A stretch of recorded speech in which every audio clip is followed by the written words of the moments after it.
Hello दोस्तों, आज मैं आपको इस पोस्ट में best Hindi suspense thriller story kidnapper कौन की स्टोरी लेकर आई हूँ।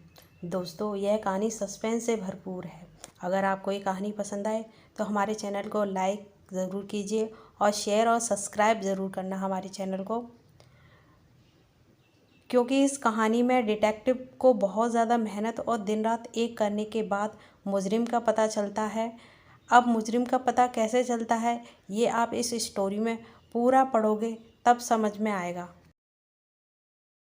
दोस्तों, ऐसे भी सभी को रोमांचक स्टोरी पढ़ने में बहुत मज़ा आता है, क्योंकि ऐसी स्टोरी हमें शुरू से अंत तक बांधे रखती हैं। दोस्तों, ऐसी स्टोरी से हमें बहुत कुछ सीखने को भी मिलता है और ऐसी कहानी पढ़ने, देखने या सुनने का अलग ही मज़ा है।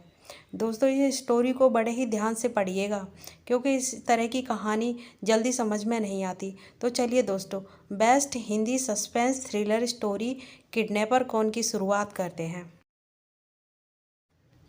दिल्ली के एक शहर में शौर्य नाम का एक बहुत ही बहादुर और ब्रिलियंट डिटेक्टिव रहता था। वह अभी तक कई केस सॉल्व कर चुका था और कई खूंखार बदमाश गुंडे को भी मार चुका था।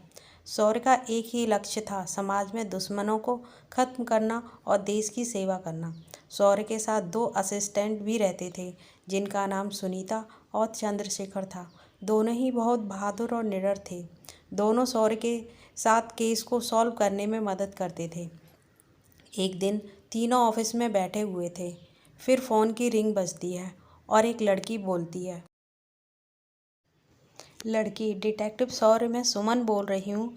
आप जल्दी से मेरे घर आ जाइए, मुझे आपसे कुछ ज़रूरी बात करनी है। आप प्लीज़ मेरे घर जल्दी आ जाइए, मैं बहुत बड़ी मुसीबत में हूँ। मैं आपको अपना एड्रेस भेजती हूँ। शौर्य: आप घबराइए मत, मैं अभी आता हूँ।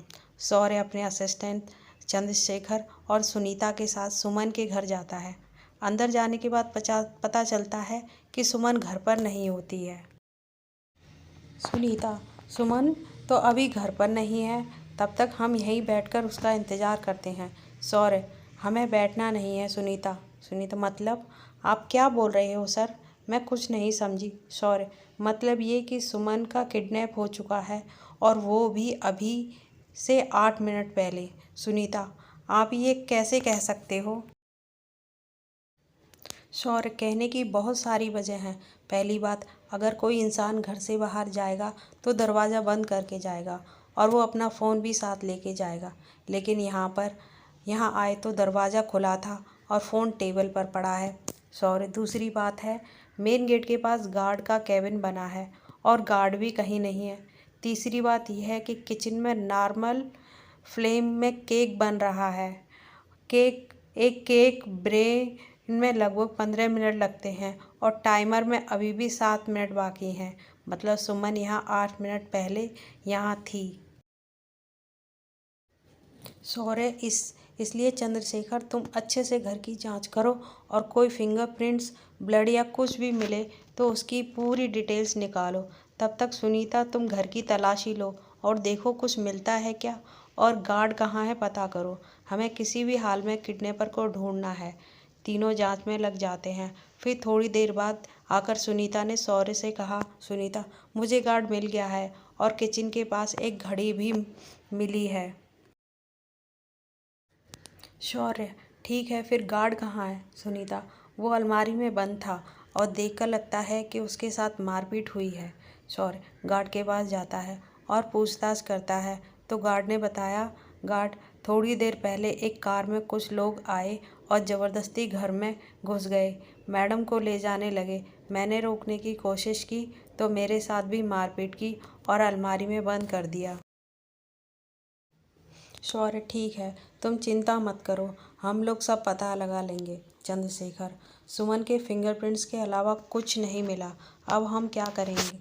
हमारे पास तो कोई क्लू भी नहीं है और किडनैपर भी भाग चुके हैं। अब हमें कैसे पता लगेगा कि वो कहाँ पर है? शौर्य: हाँ, लेकिन सब हमें गार्ड बताएगा। सुनीता: गार्ड कैसे? शौर्य: क्योंकि ये झूठ बोल रहा है। यहाँ एक नहीं, 2 गाड़ियाँ आई थीं। मैंने घर में आते वक्त टायरों के 2 निशान देखे थे। तो गार्ड जी अब बता दीजिए, आपने झूठ क्यों बोला और सुमन कहाँ है? आप प्यार से बता दीजिए, नहीं तो हमें और भी तरीके आते हैं। गार्ड घबरा जाता है और सब कुछ सही सही बोलना शुरू करता है। गार्ड, मुझे नहीं पता कि मैडम जी कहाँ हैं, और मैं तो किडनैपर को जानता भी नहीं। उन्होंने कहा था कि अगर मैं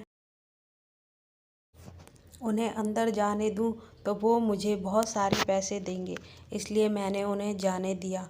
और वो लोग बड़ी काली स्विफ्ट कार में आए थे।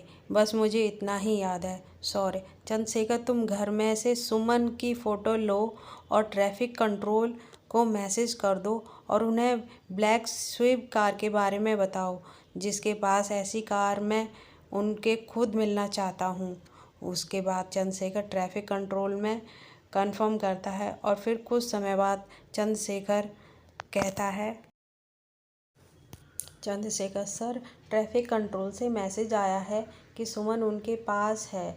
वो किसी गली में बेहोश पड़ी मिली है और उन्हें अब तक 4 स्विफ्ट कार मिली है और उन्होंने 8 लोगों से पूछताछ करने के लिए रोका है। फिर थोड़ी देर बाद सुनीता बोलती है, सुनीता, ये तो 8 लोग हैं, अब हमें कैसे पता चलेगा कि किडनैपर कौन है? शौर्य, वो ये घड़ी बताएगी। इसके बाद शौर्य 8 लोगों से पूछताछ करने के लिए चला गया और उनमें से एक विकास नाम के लड़के को पकड़ ले आया और विकास से उनके साथियों का भी पता चल गया और पुलिस ने भी उन सबको पकड़ लिया। सुनीता, सर, आपको घड़ी से कैसे पता चला कि विकास ही किडनैपर है? घड़ी का बेल्ट लेदर का था और हमेशा घड़ी पहनने से बेल्ट का निशान पड़ जाता है।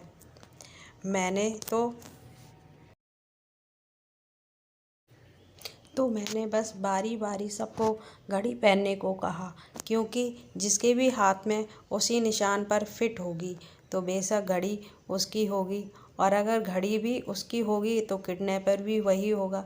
समझी सुनीता? जी सर। तो दोस्तों, आपको ये कहानी कैसी लगी हमें कमेंट्स करके ज़रूर बताइए और साथ ही साथ स्टोरी को अपने दोस्तों को भी शेयर कीजिए।